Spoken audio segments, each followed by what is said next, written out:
Hey everyone, it's Echo. I just wanted to give a huge thanks to everybody for all the support the channel's been getting lately. The channel's been growing like crazy and it's all thanks to you guys. So thank you. I know we're not super close to 1,000 subscribers, but I would love it if we could reach that goal by the end of the year. So let's keep this energy going, okay? You guys are truly the best. And with that, let the next chapter begin. Hope you enjoy. The air was thick with silence. Abe's heart thudded hard enough that the sound echoed in his own skull. Freddy's voice lingered like smoke curling the shadows.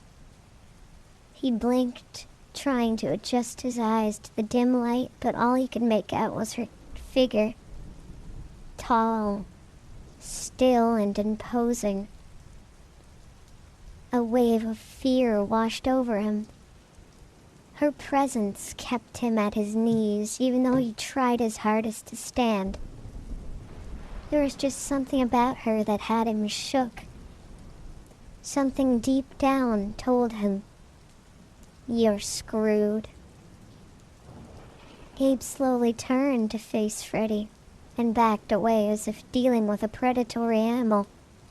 Poor fool. He could back up all he likes, but there's nowhere for him to go. Just him, the dark, and the star of the show. Or at least so he thought. Just as Freddy reached out, the green bunny sprung up from her seat, creating distance between Freddy and Abe. Wow, Goldie, I had the best dream ever. Her voice was mature, but while mature, it was still full of energy. I dreamt there was a new night guard, and I got to have my way with him. He was so dreamy. His short black hair and his hazel brown eyes. Oh my God, I wish he was real. Freddy's gaze could have killed in that moment, but the green bunny didn't seem to take notice. Instead, she turned to Freddy and waved, one of her fingers barely holding on. Hi, Freddy. What are you doing here? Freddy's eyes shifted past the bunny to Abe, who was now to his feet and looking for a way to slip past the two animatronic ladies. The bunny slowly turned her head and peered over her shoulder, eyes narrowing until the room seemed to shrink around Abe. A patient gaze. A soft, crooked smile crept across her face, the kind that promises everything and nothing all at once. She tilted her head as if studying a beloved toy for flaws. A chill made its way down Abe's spine, and the scene had his stomach doing flips. He slinked into the corner, praying for this night to be over. The bunny took a step towards Abe, but was quickly pulled back. What are you doing? Freddy snapped. The bunny stepped closer, puffing out her chest. I was going to see my man. What are you doing? Freddy's nose wrinkled from the comment. She looked down onto the bunny girl, clearly trying to use her size to intimidate her. But instead, the bunny girl held her cocky smile the entire time. You know, Freddy, jealousy is not a good look on you, dear. Besides, this man is more than you could ever handle. He needs someone with just as much experience as he has. Isn't that right, Sam? Abe, not daring to intervene, whispered to himself. Who's Sam? Freddy turned red from rage. Back off, bitch. He's mine. She yelled. I'm not surprised you resort directly to name-calling, Freddy. After all, you are so simple. The bunny girl let out a cruel laugh. Freddy, who was not amused. She pushed the bunny girl back with as much force as she could, slamming her into a shelf. You want to go, you old hag? Fine. The bunny stood limp against the shelf for a moment, then slowly raised her head. Her eyes glowed a deep purple and illuminated a twisted smile strung across her face from ear to ear. A wild laugh rang out from her lips. It resembled the sound of breaking glass.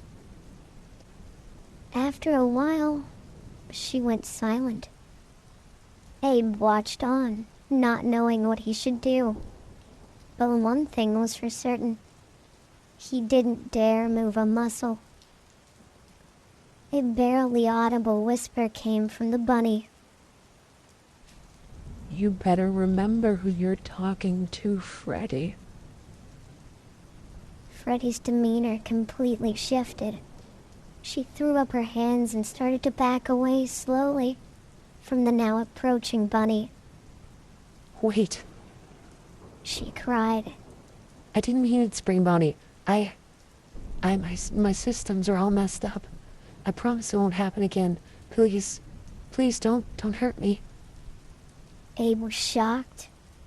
Freddy fell to her knees and started begging for mercy from Springbonnie. She walked right up to the now crying Freddy.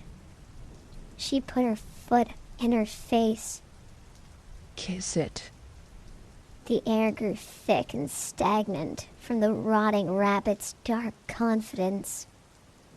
What has she done in order to command this level of control? Abe wondered. Freddy immediately complied. Good girl. Now, go sit down somewhere else. I'm going to catch up with an old friend. Freddy stood up and hung her head, walking back over to the work table where she was initially. Springbonnie turned to Abe with a devilish smile. She approached him with a confident, whimsical strut. It was hypnotic. Something about the way she moved made Abe feel at ease. His vision narrowed around the rotting girl.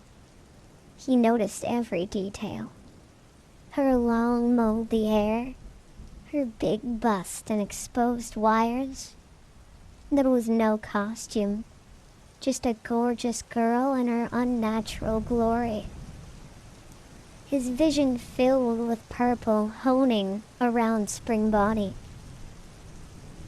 Abe was empty.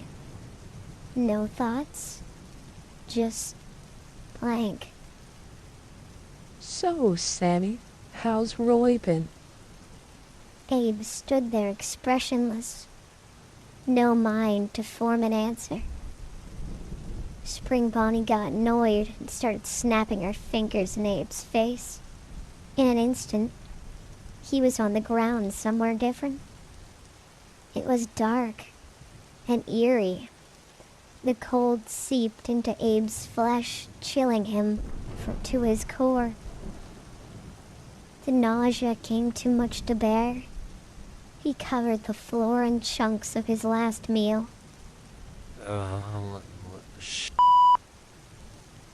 He groaned, trying to hold back another round of vomit. Where the hell am I? He wondered. Abe surveyed the dark room, trying to make out anything but the pitch black. But it was no use. The only thing he could see in the darkness was two white dots in the distance. With no other point of reference, he headed in that direction. On his way there, rummaging around in his pockets looking for his phone, to which he found nothing. Oh, where did that go? He groaned, and instantly, a reply came from the darkness. You dropped it when you were running from Bonnie. The voice came from the dots. Abe jumped backwards from the surprising revelation, and his head smacked off the ceiling, causing an ear-splitting metal bang. Ouch. Oh my God. What a hell. Why did I take this goddamn job? I could have worked anywhere, but no. It had to be here. Of course it had to be here. He cried out in pain. The voice in the dark responded to him, thinking aloud with a question of their own. Why did it have to be here? The voice seemingly came from all around him. He glanced back to the dots. His voice trailed off. He racked his brain for an answer to the question but couldn't find anything. I don't know. I don't even remember applying for this job. Or having an interview. And that rabbit. Why do I recognize that rabbit? Springbonnie. That sounds so familiar. She kept calling me Sam. I've seen that name on a guard's uniform. Or did I? The room went silent, but didn't stay that way for long.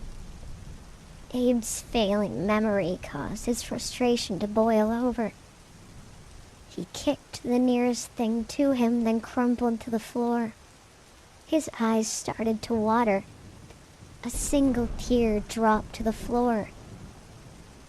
Even though there was no light, it glistened on the ground, and in the reflection he saw a yellow bear standing over him. He looked up to the two white dots hovering above him, accompanied by the yellow bear with an expressionless face looking down on him. She kneeled down to Abe and looked him square in the eyes. Abe stared back. The void where her eyes should have been should have filled him with unease. But instead, it was comforting. It gave him the same feeling you get when you finally arrive home after being gone for so long. Finally, being where he was supposed to be. Yet at the same time, he recognized this woman from somewhere. And then it hit him. He's seen this bear before. He mumbled. You're going to kill me again, aren't you? He sniffled. The girl moved in one swift motion. Abe bracing for release. He felt a warm plastic substance wrap around his body. She had embraced him in a tight hug. I promise, Abe. I will get you through this night if it's the last thing I do. Abe, overcome by emotions, not knowing what to think or what to do, openly wept into the yellow bear's arms as she stroked his hair and held him tight. The last thing he heard was her say, Everything is going to be okay. Before her voice drifted into a distant echo, and the world quietly slipped away. Aw, you made it all the way to the end. You're a real MVP. Thank you so much for sticking around. I hope you enjoyed this chapter as much as I enjoyed writing it. If you did, don't forget to hit that like button and drop a comment down below. I would love to know who your favorite FNIA character is. Until next time, cuties. Bye-bye.